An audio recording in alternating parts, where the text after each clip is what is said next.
傳遞醫學資訊，共享健康人生。大家好，我是丁醫生，腫瘤臨床工作20多年，美國認證的營養健康諮詢師。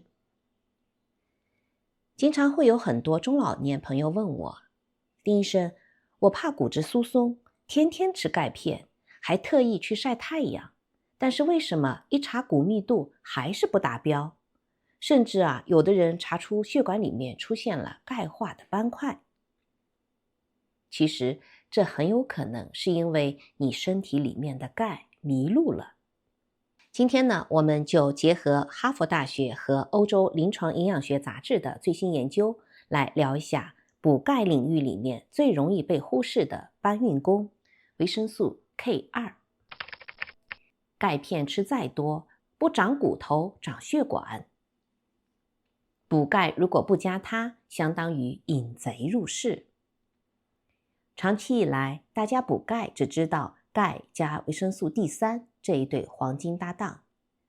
維生素 D3 的作用是把鈣從腸道吸收到血液裡，但是鈣進入血液以後該去哪裡？是去骨頭裡面強化支架，還是去血管壁上堆積硬化？這取決於另一種關鍵營養素——維生素 K2。維生素 K2 是補鈣的領航員，它是怎麼樣來逆轉骨密度的呢？在歐美醫學界，維生素 K2 被稱為骨骼搬運工。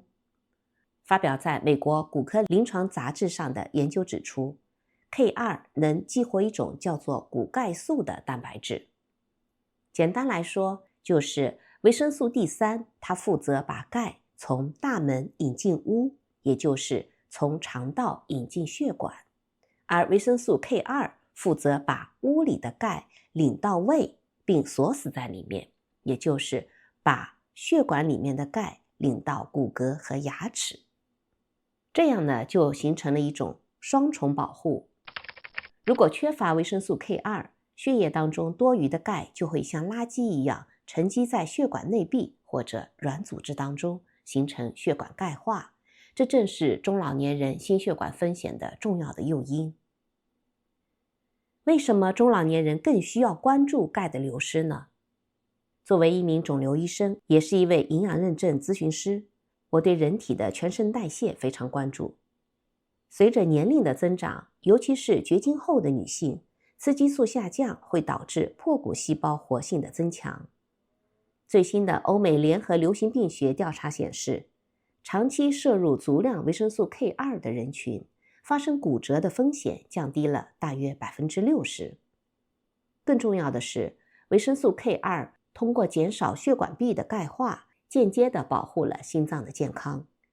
這對有3高基礎的中老年人來說，意義更為重大。很多人可能不知道，缺鈣或者鈣代謝的紊亂會直接影響睡眠。鈣離子在維持神經系統穩定、誘發深度睡眠當中起着關鍵的作用。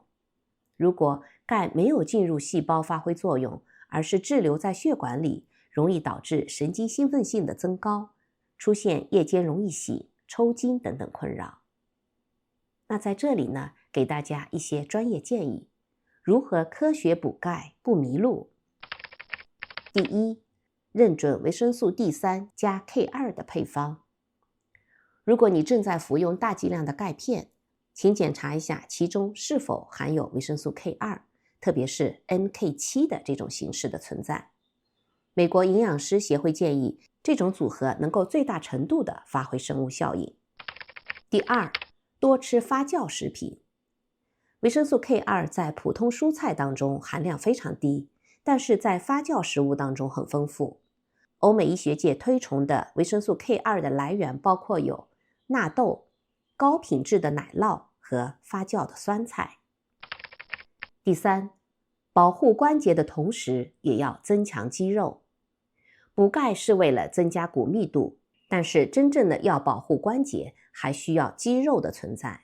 所以在這裡呢，建議大家在補鈣的同時，要配合適量的肌肉的阻力鍛鍊，讓骨骼在受壓的過程當中產生電信號，更好地把鈣留住。